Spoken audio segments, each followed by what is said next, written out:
ሰላም ጤና ይስጥልኝ ውድና የተከበራችሁ የቻናሌ ቤተሰቦች ሰላም ሰላም ብያለሁ። እንዴት ናችሁ? ደህና ናችሁ? ከኔ ጋር ሁሉ ሰላም እግዚአብሔር ይመስገን። እንግዲህ ሰሞንኛውን የጃኒ ጉዳይ ማለት ነው በጃኒ እና በአዶናይ ወይም ደግሞ በጃኒ እና በጃኒ ቤተሰቦች ወይም በጃኒ እናት ሰሞኑን በእውነት መነጋገሪያ የሆነው እንግዲህ 3 ቀን እየሆነው ነው።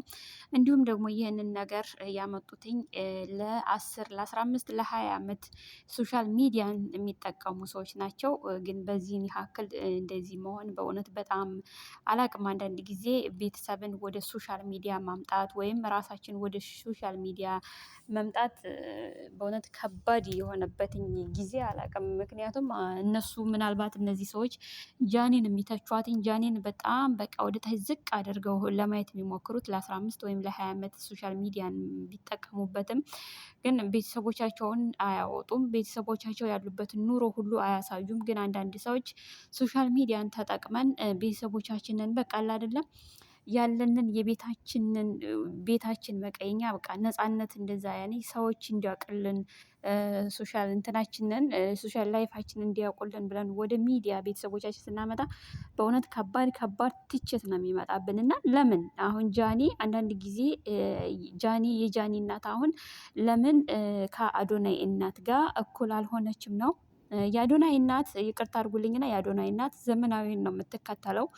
ዊግ አድርጋለች። አዎ ዊግ አድርጋለች። በቃ ዘመናዊን ነገር ነው የምትከተለው። ኦልሬዲ የአዶናይ እናት የጃኒ እናት ደግሞ ዘመናዊን ነገር መከተልም አትፈልግም ማለት ነው። ምክንያቱም ብዙ ጊዜ ቤተሰቦቻችን አንዳንድ ቤተሰቦች ዊግ ያደርጋሉ ዊግ ያደርጋሉ። ግን አንዳንድ እናቶች ደግሞ ዊግን ማድረግ አይፈልጉም ባህላዊን ነገር። ምክንያቱም በፊት ዊግ አይታወቅም ነበር ከጊዜ በኋላ ነው ዊግ የመጣው ማለት ነው። እና አንዳንድ እናቶች በጣም አድርገው በፀጉራቸው ቆንጆ ስሬት ሹርባም ሆነ ማንኛውም ነገር ቆንጆ ተደርገው ተሰርተው እላዩ ላይ ሻሽ ያስሩበታል። እንዲሁም ደግሞ ሻሽ ካላሰሩ ደግሞ ነጠላቸውን ጭንቅላታቸው ላይ ጣል ያደርጋሉ ማለት ነው። እና የጃኒ እናት ሻሽ ሳላሰረች የአዶናይ እናት ዊግ አድርጋ ዊጉን ሳላለቀቀችው ፀጉሯን ሳላልተሸፈነች ለምን የጃኒ እናት አልተደረገላትም? ጃኒ እናቷን ትንቃታለች ወይም ቤተሰቦቿን ትንቃቸዋለች የማለት ትችት ሶሻል ሚዲያ ነው የመጣውና እንደዚህ ባናደርግ በእውነት እኔ እንደራሴ እንደዚህ ባናደርግ። እስኪ ታውቃላችሁ ጃኒ ለእናቷ ምን እንዳደረገች ታውቃላችሁ? ጃኒ ለቤተሰቦቿ ምን እንዳደረገች ታውቃላችሁ? እናውቃለን አናውቅም? ጃኒን ነው የምናውቃት ሚዲያ ላይ ማለት ነው። ሶሻል ሚዲያ ላይ ጃኒን ነው የምናውቃት። ሁለተኛ ደግሞ ጃኒ ፍቅረኛዋ ጋር ናት፣ እየተዝናናኝ ነው። ያሉበት ቦታ ደግሞ ካስተዋላችሁ ጭፈራ ቤት ነው። ያኔ ስላችሁ ጭፈራ ቤት ስላችሁ ባህላዊ ቦታ ነው ያለችው። እና በዛን ሰዓት እናትም አባትም ማንኛውም ቤተሰብ በቃ መጥተዋል። እየበሉ ነው እየጠጡ ነው። ከዛም ውጭ ከፍቅረኛዋ ጋር ነው እየተዝናናች እየተጫወተች ያለችው እንጂ ሌላ ምንም ያደረገችው ነገር የላትም ማለት ነው።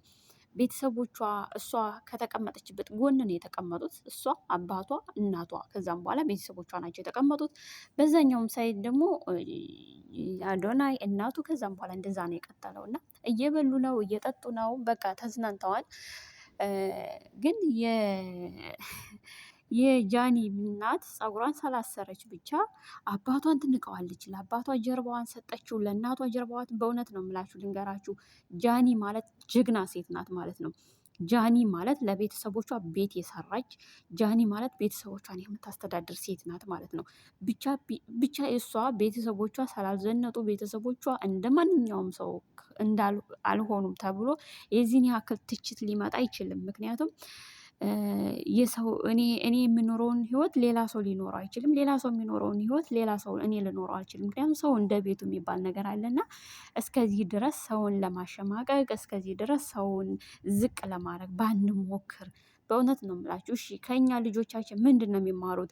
እንደዚሁም ደግሞ ብዙ አሉ ሶሻል ሚዲያን ተጠቅመው ህይወታቸውን መቀየር የሚፈልጉ ወጣቶች አሉ።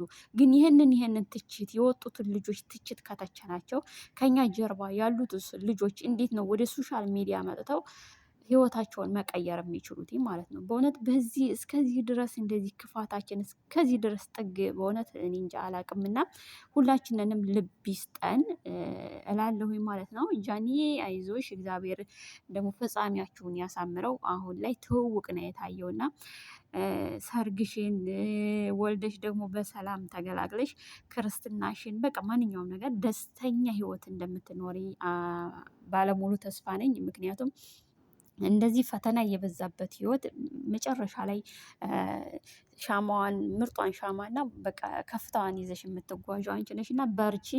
በዚሁ አጋጣሚ ደግሞ ቀልቀል የሚለውን ነገር ትንሽ ረጋበይ። በእርግጥ ወጣት ነሽ፣ እንደዚሁም ደግሞ እሱም አዶናይም በቃ እንትን ስለሆነ ብቻ መልካም ሁሉ እመኝልሻለሁ፣ እመኝላችኋለሁ። ግን አንዳንድ ሰዎች አልባሌ ነገር ማንም ቤተሰቡን የሚጥል ሰው የለም። ማንም እናት አባቱን የሚጥል ሰው የለም። በእርግጥ ማንም ሰው ሊናገር ይችላል እንጂ ማንም ቢሆን ማንም እናት ልጇን አትጥልም። ልጅ ደግሞ ምንም ቢሆን ምንም ዙሮ መግቢያ ቤተሰብ ነው ማለት ነው። ባል ነገ ጧት ጥሎ ሊሄድ ይችላል። ማንኛውም ሰው ሚስትም ጥላ ልትሄድ ትችላለች። ግን መደበቂያም አይዞሽ የሚለውም እናት ቤተሰብ ነው እና ላይክ፣ ሸር፣ ሰብስክራይብ ያደረጋችሁ ቤተሰቦች ስለምታበራተቱኝ እጅግ አድርጌ አመሰግናለሁ። ላይክ ደህና አደሩ።